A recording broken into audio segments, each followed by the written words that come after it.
दोस्तों नमस्कार करती हूँ। एक देवी गीत लेकर आए हैं। अगर पसंद आए तो लाइक सब्सक्राइब और कमेंट बॉक्स में जरूर बताइएगा मेरी देवी गीत कैसी लगी। जगमग जगमगी ज्योति जलत रेखा मैया तोरे द्वारे,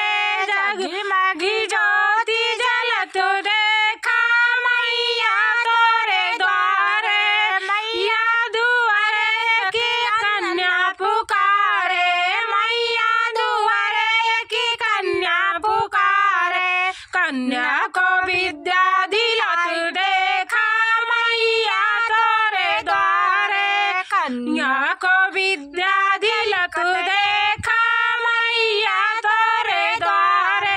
मैया मैया के द्वारे जगमग ज्योति जलत देखा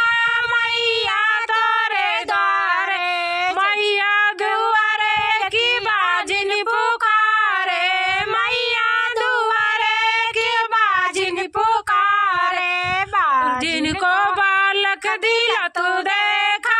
मैया तोरे द्वारे,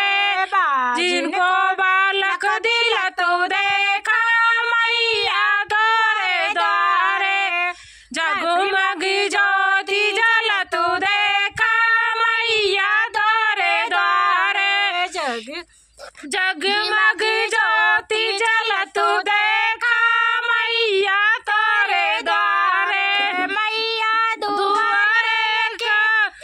बालक पुकारे, मैया दुआरे की लूला पुकारे, लूलो को हाथ दिलत देखा मैया तोरे द्वारे, लूलो को हाथ दिलत देखा मैया तोरे द्वारे, जगमग ज्योति जलत देखा मैया तोरे द्वारे,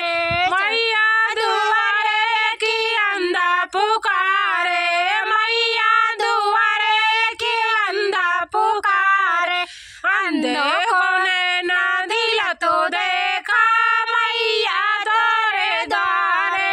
अंधे को नैना दिलत देखा मैया तोरे द्वारे, मैया के जगमग ज्योति जलत देखा मैया तोरे द्वारे, जगमग ज्योति जलत देखा मैया तोरे द्वारे, मैया दुआरे की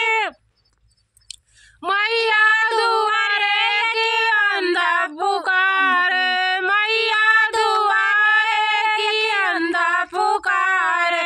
अंधे को नैना दिलत